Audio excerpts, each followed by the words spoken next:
नमस्कार, स्वागत है आप सभी का एक बार फिर से आर एजुकेशन यूट्यूब चैनल पर। आज हम बात करने वाले हैं RIE बीएड प्रोग्राम 2024 के बारे में। आप सभी ने जो भी बीएड एजुकेशन के थ्रू टीचर बनना चाहते हैं, टीचर बनने के सपने को देख रहे हैं और आप भविष्य में टीचर बनना चाहते हैं, तो उसके लिए करना क्या होता है कि आपको या तो आप DLED करें या फिर बीएड करें।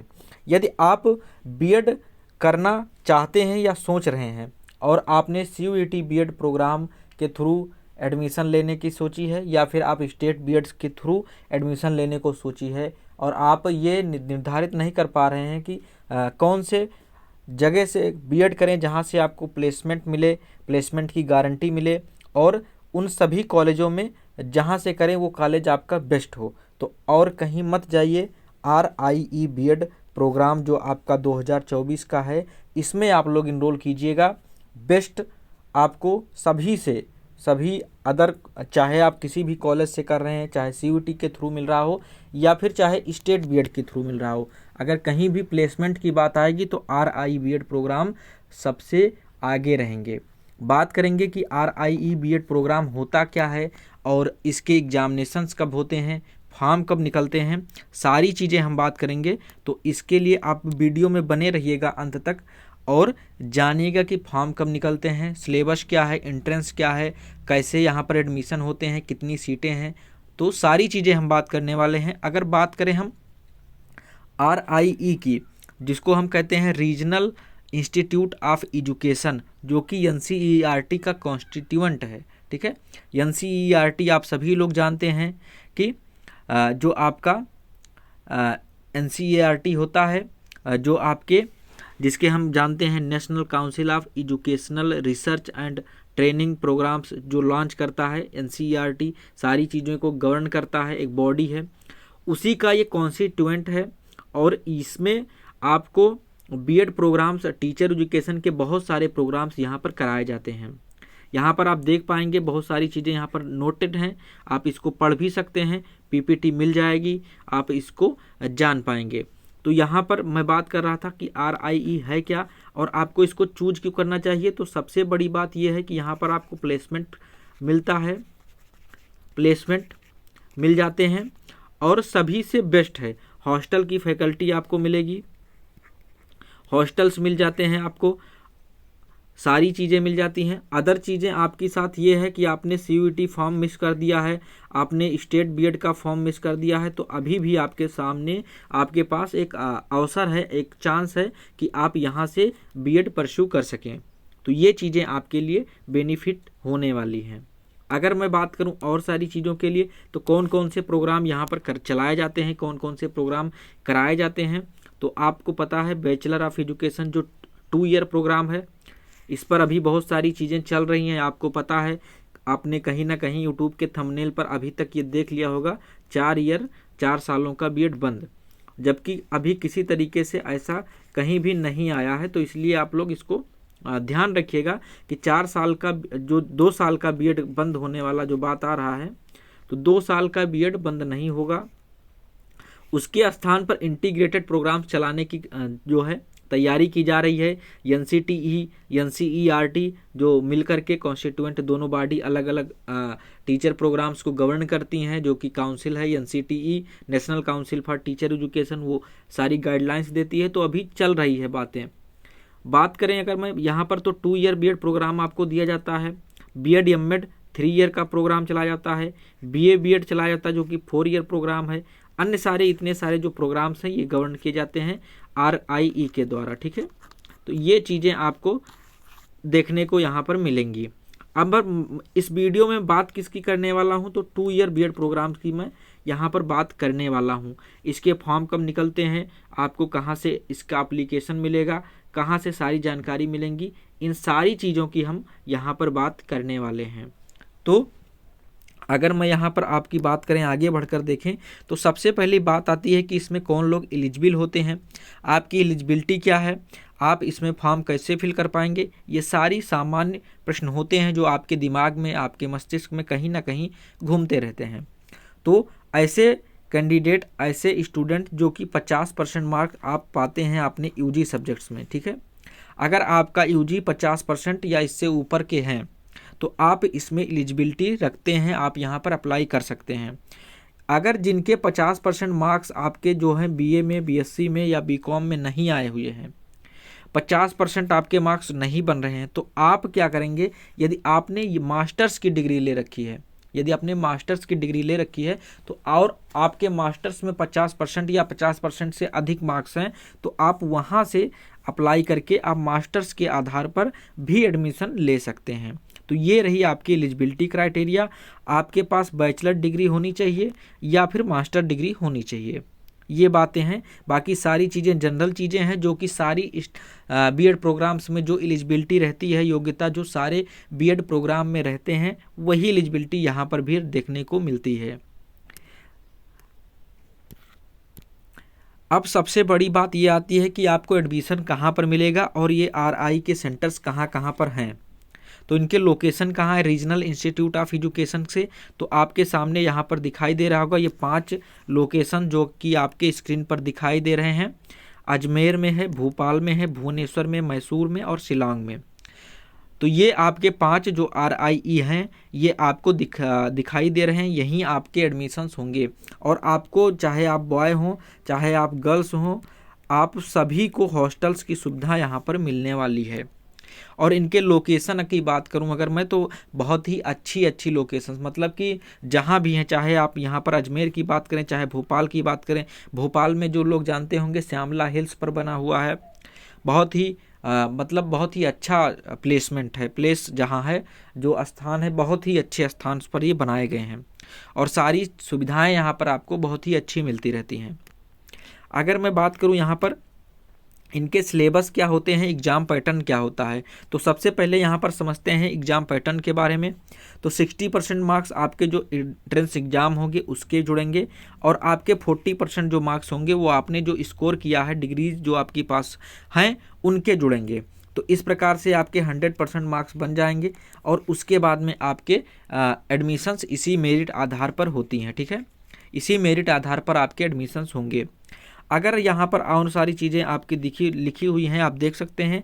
यदि आपके टाई हो गए, मार्क्स आपके टाई होते हैं, तो जो टीचिंग एप्टीट्यूड के टेस्ट होंगे, मतलब कि आपके जो टेस्ट है, जो आपका एग्जामिनेशन टेस्ट है, उसमें एक पार्ट होता है टीचिंग एप्टीट्यूड के। तो उस टीचिंग एप्टीट्यूड में आपने कितना स्कोर किया है, यदि आप किसी एक सीट पर 2 बच्चे या 3 बच्चे या 3 से ज़्यादा स्टूडेंट्स आ गए हैं, तो टाई की स्थिति में आपके टीचिंग एप्टीट्यूड का टेस्ट जो होता है उस पर आपको सीट ऑफर की जाएगी। तो ये जानकारी आपके लिए रही। अब मैं बात कर लूँ अगर सिलेबस की, तो सिलेबस जो आपका पाठ्यक्रम है, कैसे आप तैयारी करेंगे, कहाँ से इसके पढ़ेंगे, क्या चीज़ें हैं, तो आपके लिए देखिए मैं बात कर रहा हूँ 2 ईयर बीएड प्रोग्राम या फिर बीएड एमएड के लिए, तो ये दोनों के लिए आपका सिलेबस जो है सेम रहने वाला है। 80 क्वेश्चंस आपको देखने को मिलेंगे जिसमें आपके लिए 120 मिनट का टाइम रहता है। 80 क्वेश्चन होंगे, 120 यानी 2 घंटे का टाइम होता है। 2 घंटे में आपको 80 क्वेश्चन सॉल्व करने होंगे। अगर मैं बात करूं यहाँ पर, तो देखिए आपके 20 क्वेश्चन जो हैं लैंग्वेज प्रोफिशिएंसी के आते हैं, मतलब कि आपके जो लैंग्वेज होंगे, चाहे आप हिंदी चूज कर लें या फिर इंग्लिश चूज कर लें, इनके जो लैंग्वेज के क्वेश्चंस होते हैं वो बाई मीडियम होते हैं। मतलब कि अगर आपने लैंग्वेज में इंग्लिश चूज किया है तो आपको क्वेश्चन इंग्लिश में ही देखने को मिलेंगे, और अगर आपने हिंदी चूज किया है तो ये 20 क्वेश्चन जो आपको मिलेंगे वो हिंदी में मिलेंगे। बात करें 30 क्वेश्चन आपके टीचिंग एप्टीट्यूड या शिक्षण अभिक्षमता के आते हैं, ये आपके बाइलिंगुअल होंगे, मतलब हिंदी और इंग्लिश दोनों में मिलेंगे। और 30 क्वेश्चन आपके जो हैं रीजनिंग एबिलिटी के मिलने वाले हैं, तार्किक अभिक्षमता हम कह सकते हैं। तो 30 क्वेश्चन आपके रीजनिंग से आते हैं, 30 क्वेश्चन आपके टीचिंग एप्टीट्यूड से आते हैं और 20 क्वेश्चन आपके लैंग्वेज प्रोफिशिएंसी से आते हैं। तो टोटल क्वेश्चंस हो गए आपके 80, तो 80 क्वेश्चंस आपके पास हो गए। और 80 क्वेश्चंस को सॉल्व कितने मिनट में करना है, तो 120 मिनट में, मतलब 2 घंटे में सॉल्व करना है। अदर चीज़ों की बात करें, यहाँ पर देखिए जो आपके टेक्स्ट बुकलेट्स हैं जो आपको मिलेंगे वो इंग्लिश और हिंदी दोनों में ही मिलेंगे। यहाँ पर देखिए अगर आपके मार्क्स की बात करें तो 2 नंबर आपको मिलेंगे, 2 मार्क्स आपको, अगर एक क्वेश्चन सही करते हैं तो 2 मार्क्स मिल जाएंगे, मतलब कि 160 नंबर का आपका पूरा पेपर होता है, जिसमें आपके 25% का माइनस मार्किंग होगा, जिसके लिए आपको एक क्वेश्चन गलत करने पर 50 जो हम कह सकते हैं या 0.5 मार्क्स आपके डिडक्ट हो जाएंगे। ठीक है, 0.5 मार्क्स आपके डिडक्ट हो जाएंगे। तो ये चीज़ें आपके लिए रहीं।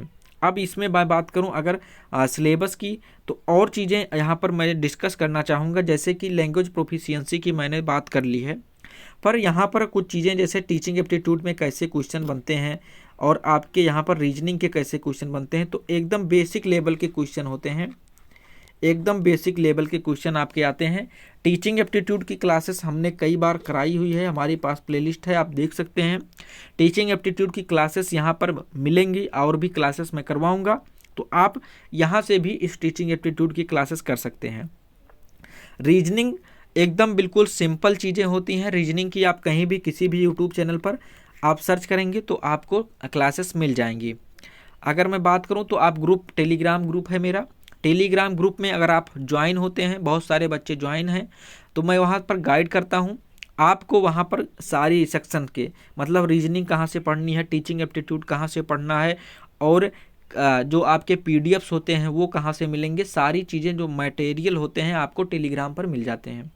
साथ में आपको कोई डाउट्स आते हैं, जैसे कि आप कोई क्वेश्चन सॉल्व कर रहे हैं, प्रीवियस ईयर के कोई क्वेश्चंस हैं, आपको समझ में नहीं आता है, तो इन सभी डाउट्स को क्लियर करने के लिए हमारे टेलीग्राम ग्रुप से आप ज्वाइन हो सकते हैं। वहाँ पर आपको फ्री ऑफ कॉस्ट सारी सर्विसेज उपलब्ध हैं, सारी जानकारी आपको मिलती हैं। ना सिर्फ RI बीएड के लिए ही मिलती हैं, वहाँ पर आपको सेंट्रल बीएड के लिए भी सारी चीज़ें फ्री मिलती हैं। तो ये चीज़ें हुई सिलेबस के बारे में। सबसे बड़ी बात यह है कि ये एग्जामिनेशन कब होगा और फॉर्म कब आएगा, तो इसके लिए मैं बात कर लूँ। सबसे पहली बात तो आपको कि फॉर्म कब आता है, तो आपका जो अप्रैल है, इसी मंथ में आपके जनरली ये फॉर्म रिलीज करते हैं, तो आपको जो आपका मार्च एंड होने वाला है और अप्रैल में आपके फॉर्म आने शुरू हो सकते हैं। देखिए, किसी को भी नहीं पता है कि इनके फॉर्म कब रिलीज होने वाले हैं, क्योंकि किसी तरीके से अभी किसी प्रकार का नोटिस नहीं आया है। जनरली क्या होता है, अप्रैल से मई के बीच में आपके इनके फॉर्म आ जाते हैं। अब अगर मैं बात करूं तो इनका एग्जामिनेशन जो होता था पिछली बार जुलाई में हो गया था और अगस्त में आपके एडमिशन्स हुए थे। ग्रुप में कई सारी पीडीएफ्स होंगी जहां पर आपको डेट मिल जाएंगे। पिछली बार की मैं बात कर रहा हूं, हो सकता है इस बार जल्द हो और जल्दी से सारे एग्जामिनेशन ये कराएं। तो आपके पास बहुत टाइम नहीं होता है कि प्रिपरेशन स्टार्ट करें बेसिक से, क्योंकि यहाँ पर बहुत सारे कैंडिडेट्स होते हैं जो बेस्ट है, क्योंकि ये सारे इंस्टीट्यूशंस में बेस्ट है, इसलिए सभी स्टूडेंट्स ट्राई करते हैं कि हम यहाँ पर एडमिशन ले पाएँ, क्योंकि यहाँ पर आपको प्लेसमेंट की सुविधा मिलती है। तो इसलिए यहाँ की कट ऑफ हाई जाने वाली है, कट ऑफ हाई जाती है। बहुत सारी लोगों को पता भी नहीं होता कि ऐसा कोई प्रोग्राम होता है। RIE भी कोई इंस्टीट्यूशन है जो कि NCERT का कॉन्स्टिट्यूएंट है और ऐसा प्रोग्राम करता है, तो उनके तक ये वीडियो पहुंचाने की आपकी रिस्पॉन्सिबिलिटी है। आप उन तक इस वीडियो को ज़रूर पहुंचाइएगा। अन्य चीज़ों की मैं बात करने वाला था। देखिए, यहाँ पर कुछ चीज़ें और भी आपको जाननी ज़रूरी हैं, जैसे कि यहाँ पर आपको एडमिशन लेने के लिए किस RI सेंटर में, किस regional institute of education centre में आपको मिलेगा एडमिशन, ये तय करेगा आप किस यूटी या स्टेट्स में रहते हैं। ठीक है, तो आपका डोमिकली जो स्टेट होगा उसके आधार पर आपको वहाँ का उसी मतलब सेंटर के लिए आप एलिजिबल होंगे। जैसे कि आप यहाँ पर देखिए, अरुणाचल प्रदेश, सिक्किम, मेघालय, मिजोरम, मणिपुर, त्रिपुरा, असम और नागालैंड में रहते हैं, तो आप बीएड प्रोग्राम करना चाहते हैं, तो आपके लिए आप एलिजिबल किसके लिए हैं, NERI शिलोंग के लिए। तो अगर आप इन यूटी या स्टेट्स में हैं तो आप यहाँ पर एलिजिबल हैं, कहाँ पर, शिलोंग वाले रीजन में। ये बात आपको समझनी है। अब यहाँ पर आपको लिस्ट दी हुई है, आप लिस्ट चेक कर सकते हैं। जैसे आप यहाँ पर मैं बात करूँ नॉर्थ में रहते हैं, और जैसे दिल्ली है आपका, हरियाणा है, पंजाब है, चंडीगढ़ है, हिमाचल प्रदेश है, जयपुर, जम्मू एंड कश्मीर, राजस्थान, उत्तर प्रदेश या उत्तराखंड के आप यूटी या स्टेट्स में रहते हैं, तो आप यहाँ पर देखिए बीएड करना चाहते हैं, एमएड करना चाहते हैं, BSc बीएड या BA बीएड करना चाहते हैं, तो आपको यहाँ पर एडमिशन मिलने वाला है अजमेर में। ऐसे ही आप अगर मध्य में रहना चाहते, मध्य में रहते हैं, जैसे सेंट्रल में रहते हैं, चाहे आप गुजरात में हैं, छत्तीसगढ़ से हैं, गोवा से हैं, या फिर मध्य प्रदेश से, महाराष्ट्र से हैं, तो आपको इतने प्रोग्राम मिलेंगे। और RI भोपाल जो कि आपके श्यामला हिल्स पर बना हुआ है, बहुत ही अच्छा सेंटर है तो वहाँ पर आपको एडमिशन मिलेंगे। तो ये लिस्ट है, आप देख सकते हैं। बाकी यहाँ पर देखिए मैसूर, भोपाल और यहाँ पर हरियाणा का जो ये STE है वो, यहाँ पर इतने सारे प्रोग्राम्स हैं जो कि आपको ये ऑल इंडिया किसी में से भी आप एलिजिबल हैं यहाँ पर।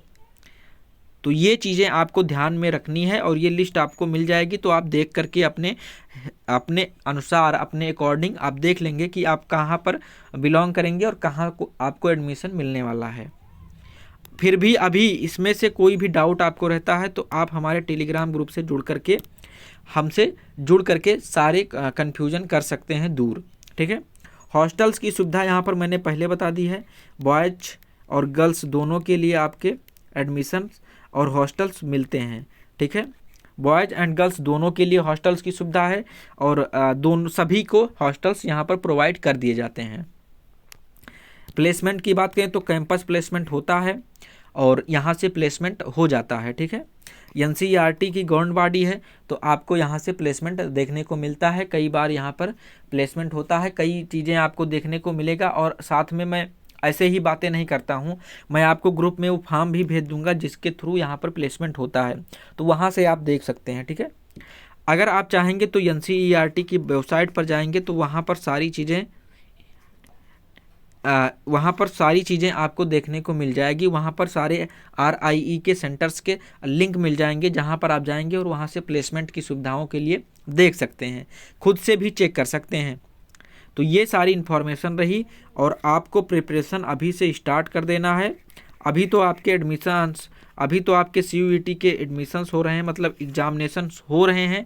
तो आपको इनके एग्ज़ाम देने के बाद में, जैसे कि आपका मान लीजिए कि 20 मार्च का पेपर है तो 20 मार्च को पेपर देने के बाद में आपको ये नहीं देखना है कि आपका एग्जामिनेशन कैसा गया है। अगर आपको एडमिशन यहाँ पर लेना है तो आपको कल से ही, जिस दिन आपका एग्ज़ाम हो जाता है CUET का या फिर स्टेट B.ED का, आपको दोबारा से प्रिपरेशन स्टार्ट कर देनी है। तो ये रही जानकारी आपके तक और ऐसे ही बने रहिए RR एजुकेशन की तरफ से। आप सभी को बहुत बहुत शुभकामनाएं कि आप एक अच्छे इंस्टीट्यूट में पढ़ें जहां से आपको प्लेसमेंट मिले और आपका भविष्य उज्जवल बने। मिलते हैं अगली वीडियो में, तब तक के लिए नमस्कार।